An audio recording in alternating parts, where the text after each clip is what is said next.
We are currently in the planning stages for our summer.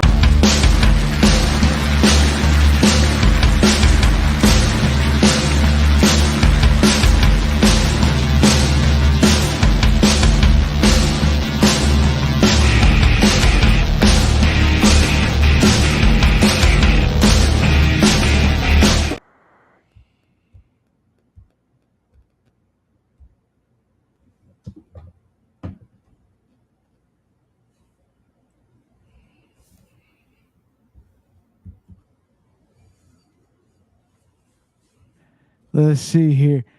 All right, now you're good. So it is finally here.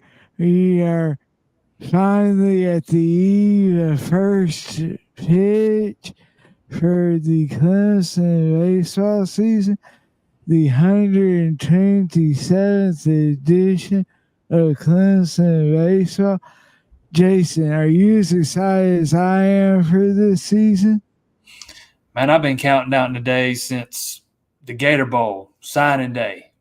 You name it, I've been counting down the days to opening day, which I do that every year. I'm a baseball guy first and foremost. So, yes, I'm always excited for opening day.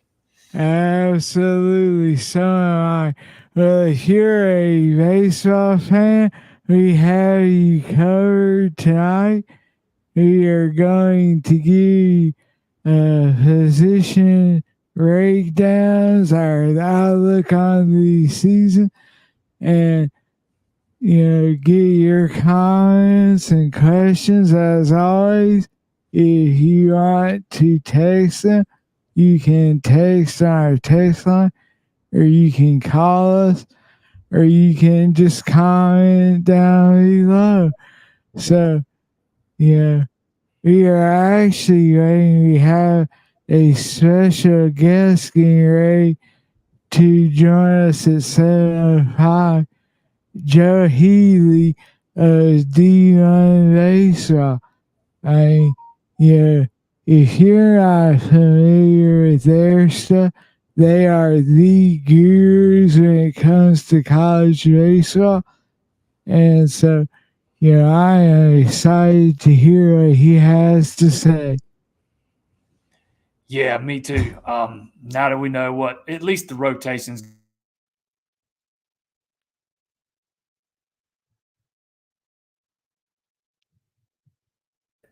least now that we know what the starting rotation is going to be week one, we can dive a little bit deeper into things. And I'm with you. Those guys at D1 Baseball, man, best in the business. They do a jam-up job, national coverage, particularly when it comes to ACC coverage. There's nobody better. Yeah, so, you kind of teased it there. The rotation was set. With Billy Barlow getting the start tomorrow night. Honestly, doesn't come as a shock to me. That he gets the ball, especially with the injury or the having to work on a pitch count for Aaron's. Gordon. Yeah. He's just not stretched out yet. Yeah. And so, honestly, it wouldn't surprise me to see Gordon at some point in this series. But, he is going to be lifted. So let's jump right in. So we are joined now by Joe Healy of D1 Baseball.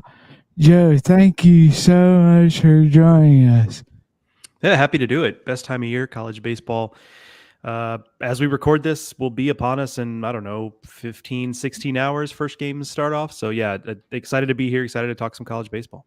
Yeah, so, the Clemson Tigers, you got to watch a good bit of them this fall, and in preseason.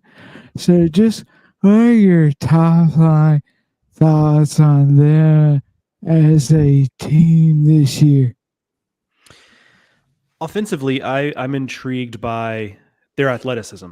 It's a little bit of a different look for this Clemson program. You know, you look back to teams 3-4 years ago before Coach Bakich was around. They were teams that, you know, relied a lot on the 3-run home run. They didn't play defense particularly well. They, you know, it was a lot of guys who were corner outfielders and corner infielders. And this team's a lot more athletic. And some of the guys are still holdovers from the previous staff, but you can see in the recruiting that the staff is doing that they're putting a premium on guys who can play multiple positions, guys who can run a little bit, guys who can, you know, be a little more dynamic, you know, not have to wait around for a home run. Now, you know, and a guy like Will Taylor, you know, even Cam Canarella, you're going to get some home runs, but they're certainly a team that can do a little more than that. And then on the mound, I really like the depth, I think, more than anything else. It's, you know, they've returned, I think, top 7 bullpen guys from last year. And, you know, one of those guys is Billy Barlow, who we now found out is going to be in the rotation.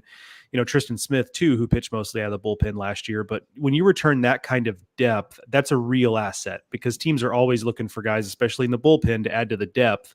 So this might be a Clemson team unless someone pops. Like if Tristan Smith reaches his potential, I think he can be a real workhorse. But other than that, I mean, I think this might just be a team that you get 5 good innings out of a starter and you turn it over to the bullpen and just roll with it because that's a really, really deep unit. Yeah, joining now Joe Healy, D1 Baseball. Yeah, Joe, just wanted to get your thoughts on, where do you see Clemson in the national scene? Yeah, this is a team that used to, be fixtures in Omaha and the Super Regionals. However, they haven't, made it out of the regionals, and I think since 2010. So, that is something that is not used to happening. So, like, from a national perspective, how is Clemson viewed? Sadly, you know, I think there's from younger fans who have just kind of come on to college baseball, and we have more and more every year. The sport's growing pretty quickly. There's not an appreciation of what Clemson has meant for college baseball nationally. Folks don't remember the Khalil Green teams, right? I mean, I remember growing up and seeing the white cleats and the white pants in Omaha, and it was just, there was nothing better than that look on the field. And I've told people this whole preseason when I get asked about Clemson, I would love nothing more than to see those Clemson colors in Omaha again, because I grew up with those teams being so much fun. But it's been a while, you're right, and that's things are trending in the right way. So you definitely like that, but they're going to have to prove it, right? I mean, it's not, the teams under Monty Lee, they weren't bad teams. They were hosting regionals. They were getting to the postseason. It was just kind of finishing. And so there is a little bit of prove it with this program generally, even under a new staff. But I think they're in a place now where people look at this program now and say, okay, Wake Forest is clearly operating on a different level right now. But other than that, who else in the ACC do you think, is definitely better than Clemson, both this year and projecting forward? And I don't think there's any other program that's clearly better than Clemson or has more potential than Clemson. So I think that the ceiling is high. I think that the future is bright, but I do think we're all going to kind of be waiting around in June to say, okay, before we really go all in on thinking Clemson is back, we're going to need to see it one time. What do you think about the starting rotation, and how surprised are you to see freshman Aiden Knock, in that thing from the jump? Yeah, that was a surprise for sure, especially given, I thought the one for sure thing is we'd see Austin Gordon out there, in that group. And then to see, Knock in there, a surprise in the sense of you don't really expect freshmen necessarily to get run out for teams that are in the top 10 unless they're, special freshmen. And maybe he is. I heard a lot of great things about him. I'll plead a little bit of ignorance. I did not see him in the fall, so I haven't seen him with my own eyes, but everything I've heard about him has been really, really positive. And Coach Bakich and his staff are big on kind of the mental piece and the demeanor piece with players and especially pitchers. And so to me, it's yes, the stuff is good, the makeup is good, but it's a guy they trust that's going to go out there and not have the moment get too big on him, not get sped up. So that says a lot. I'm high on Tristan Smith. I think there's a chance that he's the kind of guy that Clemson needs as a guy who can really miss bats, because as you guys know, in these power conferences, if you're not missing bats as a pitcher, you're asking for trouble, because it seems like every guy in every lineup can hit for some power and can hurt you. And so you got to be able to get strikeouts and soft contact and all that kind of stuff. And he's got the ability to do that if he can throw more quality strikes. That was a little bit of the issue last year with him. And Billy Barlow is a little bit of a surprise, but not really, right? I mean, he was in this position 2 years ago, was in the rotation. Maybe I'll just throw myself in here. I kind of assumed that maybe he'd end up just being a depth piece or a part of the bullpen because there might be better options. But I guess he's had a pretty strong fall. When I wrote the fall report, Coach Bakich was pretty effusive in his praise for Billy Barlow. So I guess maybe I should have seen that coming a little more. But I do think in the big picture, it speaks to what I talked about of the depth here, that they put out a rotation. We were actually kind of surprised by who we saw. Right. And that just tells you that there's a lot of good options here that they could have conceivably gone to, and to see a freshman out there and to see a guy returning from injury just kind of goes to show that I think we're just going to see a lot of quality depth there this year. Yeah. So last season, you had Cam Carroll as kind of the breakout guy. Yeah. Who do you have this year as a possible, breakout guy? That's a great question. So let me define it a little bit. Let's take Will Taylor out of the equation, but I will say about him, given that he is coming off of having been a two-sport guy, no longer a two-sport guy, he really hasn't played that much baseball relative to your typical player who's as old as he is. I do think there's a chance that as good as he was last year, especially from a batting average perspective, I think there's a chance he could have a monster year, and maybe end up being the best guy in this lineup. Maybe that's too strong because Cantarella is going to be awesome. So I won't count him, but I do think that is something to think about. Just the fact that there could be another gear for him to find out there. I think a breakout player, actually, he's older, but I think Jimmy Obertop was probably undervalued in the transfer portal. He's a guy who was a big time recruit at Michigan, was a guy who had, I'm sure, I don't follow baseball recruiting as closely, but I have to assume, given how highly regarded he was arriving at Michigan, he could have gone a lot of different places. And he's a kid from St. Louis. It's not like he's a hometown kid in Michigan. So he could have gone a lot of different places, and he went, Michigan got him. So, but he's run into injuries. Last year just didn't work out for him, but he was on a track to be a really good offensive piece, not to mention a capable catcher. And that got derailed a little bit. So I do think there's going to be an opportunity of, look, this is a guy who probably did not expect to be in college baseball still. Like whether it was his goal or not, I don't know, but he's the type of guy that came in and you kind of had to assume, okay, he's going to go 3 years and out at Michigan and get drafted. And yet he's still here. And some of that is, some issues at the plate. Some of it is the injuries, whatever. This kind of feels like a fresh start and a last chance to kind of prove who he is as a player and get an opportunity to play at the next level. So he's an older guy, and this is an older team. I mean, when they brought in transfers, Jacob Hinderleiter from Davidson, and you've got obviously Blake Wright still around. So even though we see some of the guys they're recruiting, and I like a lot of the young talent, it still is kind of an older team. So I think some of the breakout guys are actually just going to be guys that have been around a while, whether at Clemson or somewhere else, that just maybe find another gear as opposed to somebody we've just never seen before. Awesome stuff. So, before we let you go, I am going to give you a chance to either make the Clemson Nation happy or pissed off. So, if you had to say right now, does this team get to Omaha? Yes or no? I want to be positive, so I'm going to go yes. And here's why. Jokes aside, here's why. I think it's a totally defensible opinion. And I would love to see it. So I'm going to go yes, but it's not just me pandering to your audience. I do think there's real arguments to be made. A couple things play no matter what. A couple things on the field play no matter where you're playing the game, no matter who you're facing off against. Team speed, athleticism, defensive versatility, that plays everywhere. They've got that. Pitching depth to where you don't have to wait around and say, gosh, we're in the last game of a regional and we just need to turn the ball over to somebody. So many teams end up having to hand the ball to a freshman who hasn't pitched since April, who has 7 innings. Last year.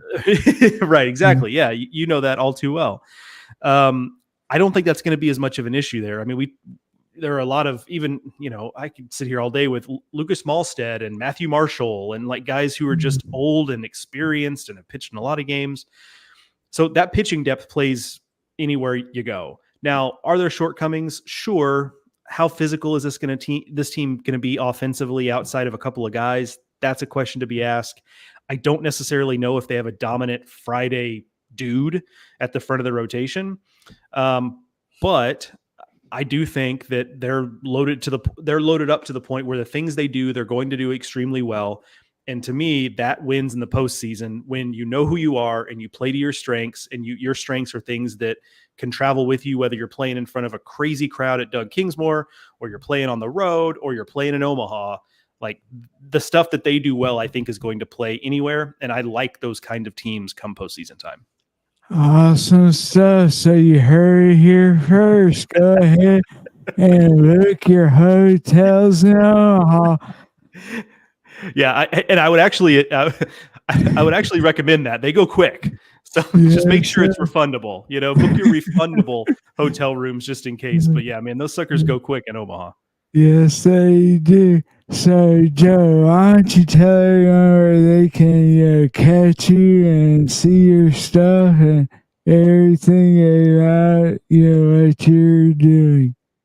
Yeah, first of all, I appreciate you guys having me on. It was fun to chat Clemson. I really enjoyed getting to know that team a little bit this fall and in the preseason. But you can read my stuff at d1baseball.com. If you're not a subscriber, what the heck are you doing, first of all? But you can you can save 24% on an annual subscription. Kindle would kill me if I didn't give the little spiel here. 24% off with the codes 24season at checkout. 24% off an annual subscription. You could follow me on social media at Joe Healy D1. Awesome stuff. So thank you so much for joining us tonight. I know you're geared up for a busy season. So no doubt, fellas. I appreciate it. Thanks again. I'll look forward to talking again down the road. Thank you. So yeah, that is always fun to hear. From outside, voice, his thoughts on the Tigers. So I guess, off the, that, what are your thoughts on what he had to say? No, I think he hit on all the high points. The pitching depth, something I've been hammering on since we started talking baseball. The speed, kind of how dynamic the lineup is, top to bottom. A lot of contact hitters, maybe not quite as much power as you had in the lineup last year, and just he didn't really touch on the youth, but he talked about the veteran guys on this team, and I think he got a good mix of veteran guys along with some youth. I really like the makeup of this baseball team, man, and I think they got the depth in that pitching staff. You get some good, you get some breaks to go your way, stay healthy. You get some luck from a health standpoint. This team could be poised to make a run. Yeah, exactly.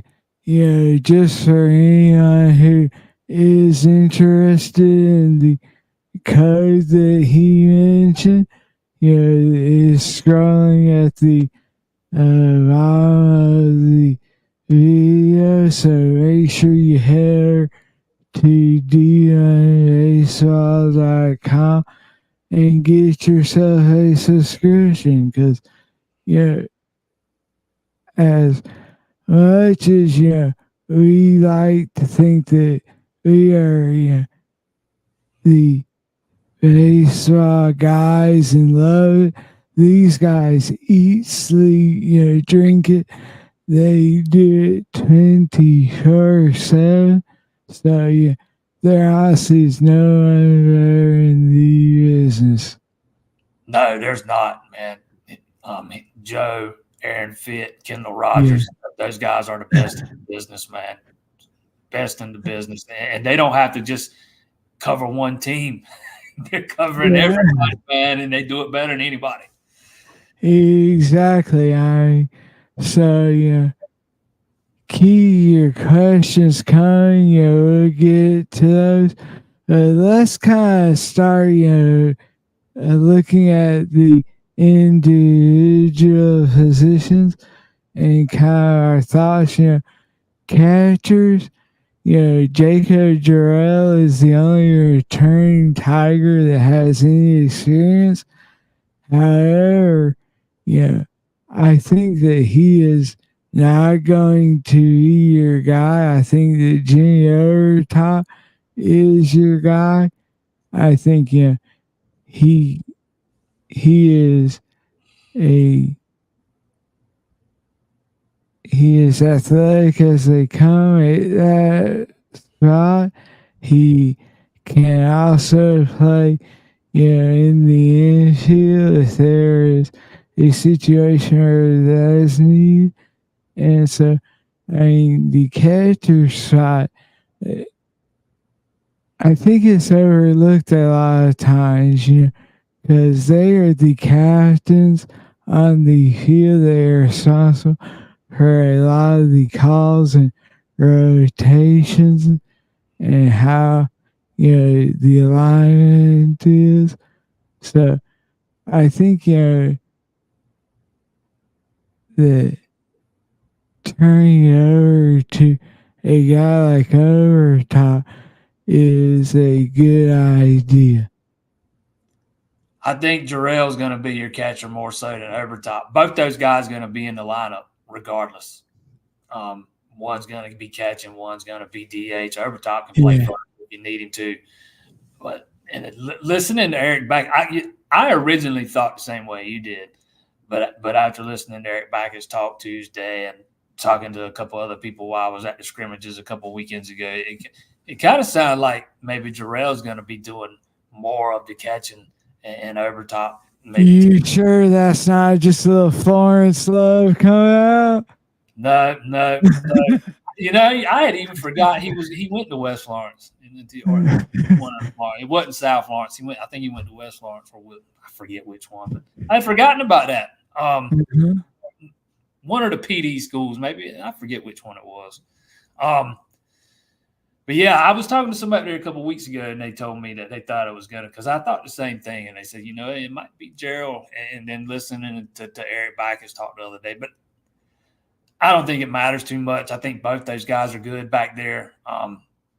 They both got a lot of pop, and I think they're both going to be in the lineup one way or the other. Agree. If there is an area of concern on this team, I think it obviously has to be the infield, where you look at Blake Wright being the only returning infielder with any experience. So, he was the everyday guy at third base last year. And, really, was kind of the glue guy, a co-captain of the team. So the Tigers are going to have to rely on some new faces, to kind of hold down that infield. I think, Cooper Lauser is a guy. Also, you have, Jay Dillard and Roy Conn, and you have Hinderlier. There is a lot of talent here. However, the infield, if there's an area of concern, kind of like defensive end was for us last year in the football season. I think the infield for me is the biggest area. The defense looks like the infield looks like it's going to be pretty solid defensively. We know Blake Wright's going to be at second. We know Jacob Hindeleiter, the transfer, fifth-year senior, is going to be at shortstop. Probably another transfer. I saw Alton Mathis play a lot of first base while I was there. I've seen 3 scrimmages in the fall and the preseason, and he's played a lot of first base.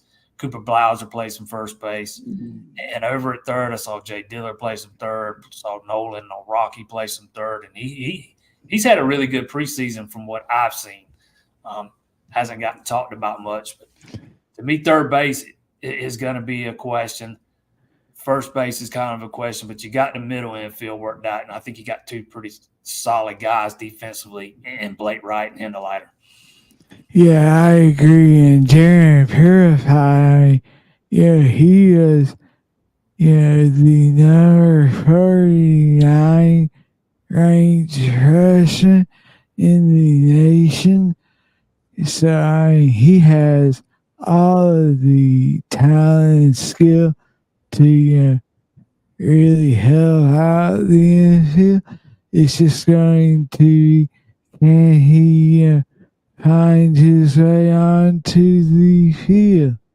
Most of what I've seen in the preseason, he's been backing up Blake Wright at second. I have seen him a little bit at third. So, he's been getting some opportunities over there, and that's a job that's open. So, I mean, did he win it? Will he win it? And over the next 2 weeks, we'll have to wait and see. But, yeah, absolutely one of the most talented freshmen in the class or in the country right now, man. 5-tool player.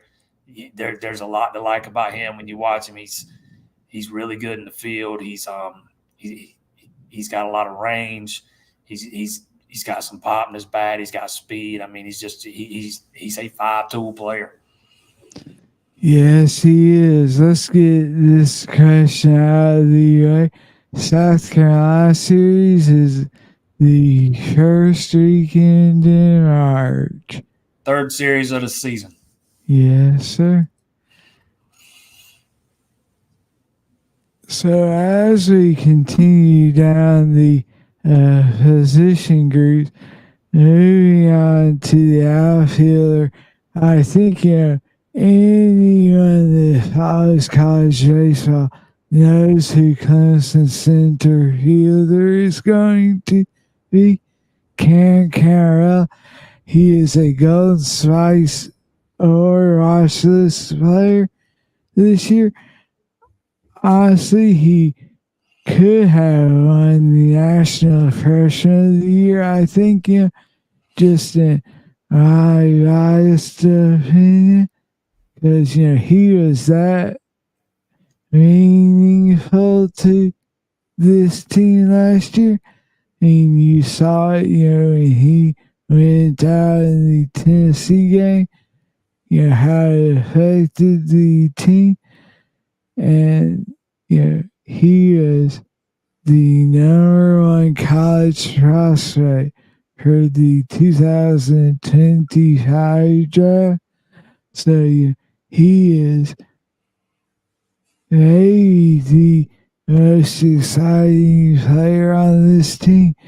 Then you have Will Taylor, who for the first time actually had a fall season with the team. Like Joe said earlier, he can hit for power. He is arguably has the biggest bat on the team. So those 2 spots, center and left, are locked up.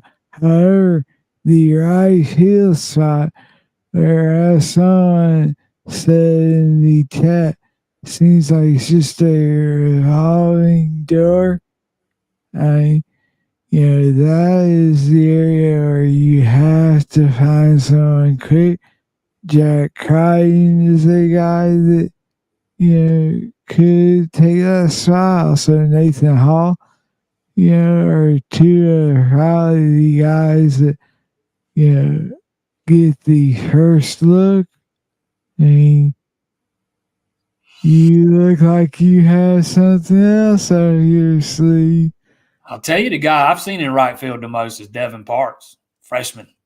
And he has looked dynamite. I mean, talking about another 5-tool freshman. Seen Crichton out there some, seen Hall some, but man, Devin Parks has played a lot of right field when I've been out there to watch him. And he might be a guy that's hard to keep off the field. I saw golly, the first scrimmage I was at, he got on first, man, immediately stole second and went to third. I got to remember how this thing happened. He immediately stole second, and then he ended up at third, and he tagged from third and made it home on a fly ball that was so shallow.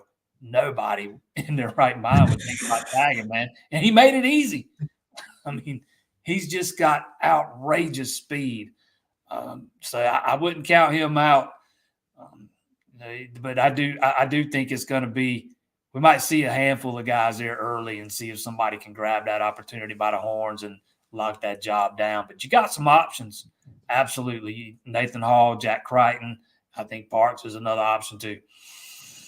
Yeah, I mean, yeah.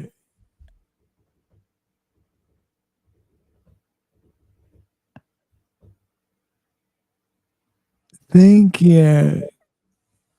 kind of going back to what Joe said, the Monty Lee teams, they rely on the 3-run homer and stuff to win games. I honestly enjoy this style of baseball so much more.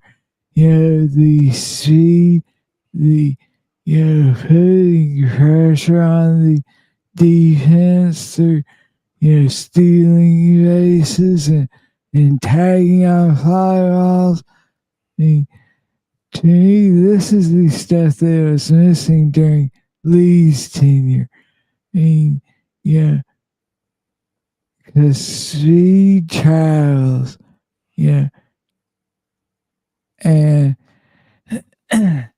if you have guys that can go out there and constantly pitch in, pitch out, every inning, put pressure on the defense to have to play perfect. Ultimately, that will win you more games than it loses you. Yeah, those Monty Lee teams were absolutely station-to-station teams. Sit back, waiting on the long ball, very analytically driven. Let's put it that way. I thought Monty always relied heavily on the analytics, and I'm more of a believer in you got to be able to manufacture some runs. And not only did his teams kind of rely on the long ball, man, they struck out in huge. They just had huge amounts of strikeouts year after year because they're always swinging for the fences. These teams under Eric Bakich are going to be different. They're probably not going to have quite the same amount of power, but they're going to be able to manufacture runs. They're going to be patient at the plate. They're going to take their walks. And when they get on base, you're not going to see them doing a lot of bunting, but you'll see it from time to time. What you'll see more of than bunting, though, is them being aggressive on the base paths, stealing bases, taking advantage of that speed, and trying to manufacture some runs that way because there are a lot of just pure contact hitters on this team and that just put the ball in play, and you got to be able to take advantage of that. Mm-hmm. Yeah. And so, there was nothing, more frustrating for a guy that, had, let's just call it, outfield power and me, seeing there, watching the on TV teams, constantly come short. But we are going to take a little break now and let you hear about an interesting opportunity that you have to get in our summer series. So, We are currently in the planning stages for our summer live show events. If you would like us to come to your city or town to host one of our 3 live events and you know of a business or own a business that would be interested in sponsoring the show, please reach out to Scott at clemsonmaven.io. This year, it's going to be bigger and better than ever before. so yeah, if you remember, this last summer, we actually hosted 3 live shows, a recruiting wrap-up show in June, and then a fall camp show in July, and then a season pre-show in August. And we are going to do that again this year. However, we want to, come to different locations and across the state and kind of make it, a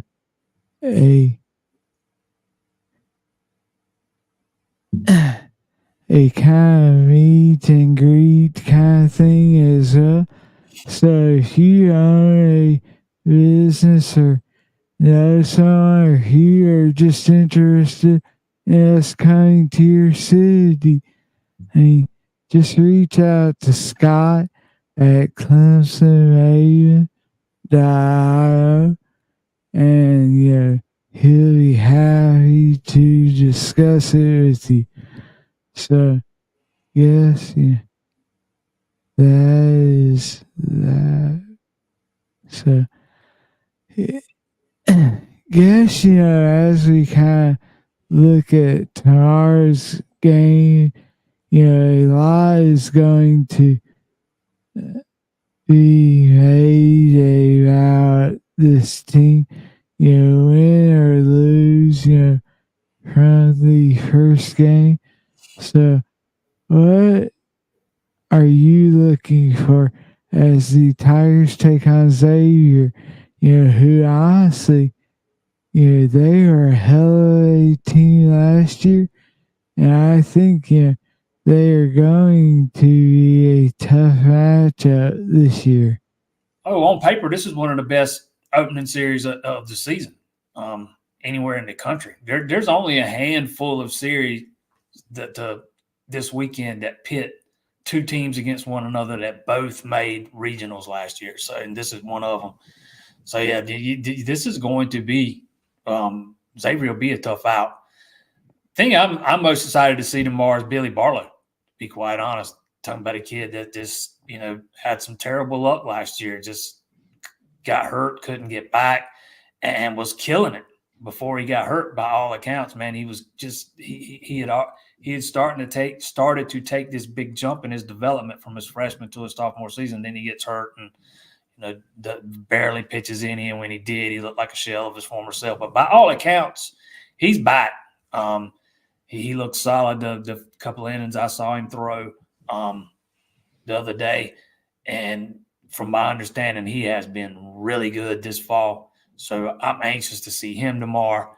I'm kind of anxious to see who's out there in right field, who's at third base, and want to see Jimmy Overtop in this lineup, man. And I don't think we've talked, about, or I don't think I've talked enough about Alden Mathis, another transfer. Mm-hmm. I think he's going to be in the lineup every day, who's going to provide a little bit of pop.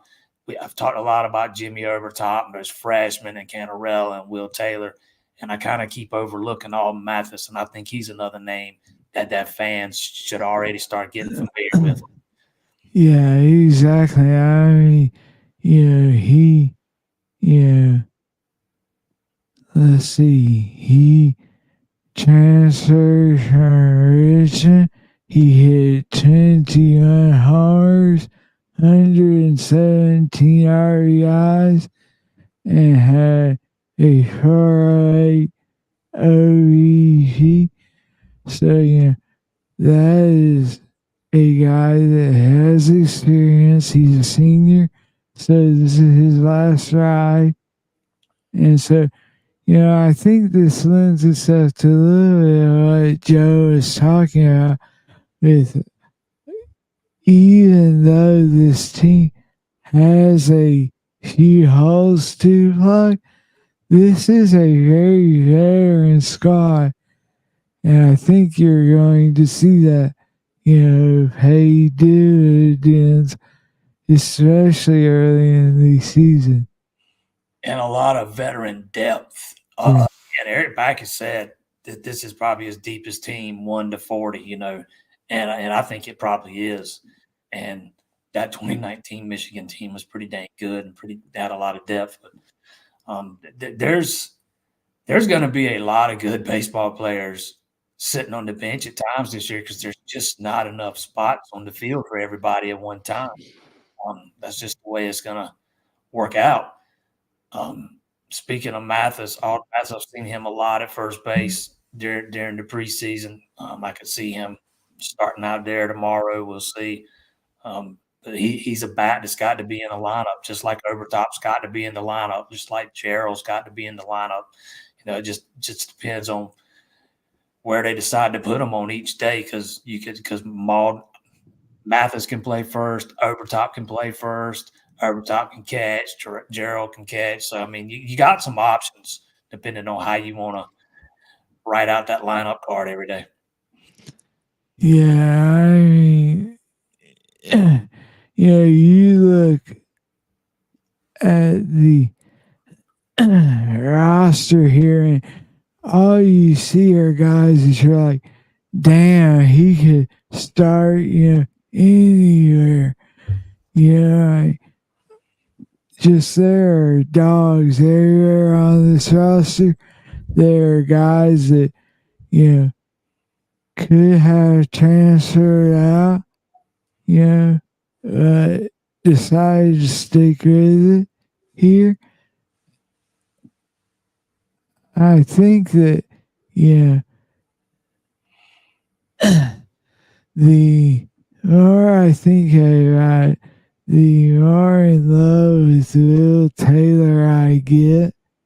I hearing Eric Hackett sing his praises, and also, a lot of people may not know this, but he is actually paying his own way at Clemson. So he is not on scholarship of any kind. He is not getting any financial aid. He is at Clemson to play baseball, and he is paying for it. His family, made the decision to let him give up his football scholarship. And so I think that speaks, a great deal about the guy he is and, really just the character of him. So, I am really excited to see him. Oh, yeah, that's a guy that can, you think about how good he was last year. Yeah. And then you start thinking about him not ever having devoted an entire offseason to baseball because he's always been playing two sports. Now he's finally able to do that. You start thinking about the jump he can take from last year to this year, man. That's kind of eye-opening because he's still got some room to grow. And yeah, that is scary right there. That is so scary. He was better than he's given credit for last year. Canarella got a lot of publicity. Amick got a lot of publicity. Grice got a lot of publicity. Taylor didn't get quite talked about quite as much. You look at his batting average and, what he did once he got on the bases and his defensive play. He probably got overlooked a little bit. I don't think that's going to be the case this year. I think he's going to be a key cog in that lineup. I can see him hitting over 350 this year. Yeah, so let's kind of shift gears now, and here's what I want for you: is who is your breakout guy? I know who mine is, but I want to hear from you first. You know what? I'm a breakout guy. I'm going to go with something I saw in the preseason, and I'm going to go way out on a limb here because I don't even know that he's going to start. Give me Nolan Noraki. Really good preseason at the plate when I was here. I did see him make one mental error that Backage got on him about one time in the field, but he was really good at the plate. I want to say he could have hit a couple of long balls. Might have been 3. I can't remember. Really disciplined at the plate. A lot of good top contact. Put the ball in play. Was consistently on base. I think he's a guy that could have a breakout kind of season. But if I'm going with a younger guy, I'm going with Devin Parks all the way. Yeah. Well, at least you didn't take mine, because I am going with Darren Purify. And I think that he is a guy that come the middle of the season, you are going to have to find reasons to not get him on the field. So I think he is a guy that is going to, force the issue. He's going to make, Package have to find ways to get him on the field. And, he has speed. He has, just the overall talent. So I think that he is the guy right there that is going to have a breakout season. Yeah, I can see that if he can lock that job up over at third base. I can absolutely see him being that guy. Absolutely, because both those freshmen are extremely good. We hadn't even talked about the freshman pitcher. Yeah.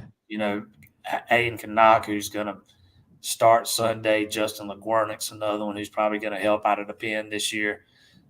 There's some talented freshman arms here too. I'm telling you, Aiden Kanak was hands down the best pitcher I saw in the scrimmages in the preseason, and it's not even close. Well, I'll tell you what tells me all you have to know about Kanak is the fact that he earned that job, getting a weekend spot, and he missed the time in the fall with an injury. So this is a true freshman who came in, didn't have the benefit of the fall season and still showed enough stuff to, Package and Jimmy Ballinger. That he went out and won that job. Yeah, no, we'll see once Gordon gets stretched out or amped up, as Eric Backage called it, if Kanak stays in the rotation. Because I fully expect Gordon's going to be in there somewhere, some way, 2 weeks from now. But man, Kanak's stuff is just electric. His fastball has so much movement, and his changeup. Oh my God, I could not believe how good it was for a freshman. I mean, those guys just barely hit him. I mean, he was almost unhittable. The day I was up here watching him pitch, I was expecting good. He was so much better than what I was expecting. Yeah, let's see here. Larry Gibson says we have pitching and hitting, high base running, and defense. I think the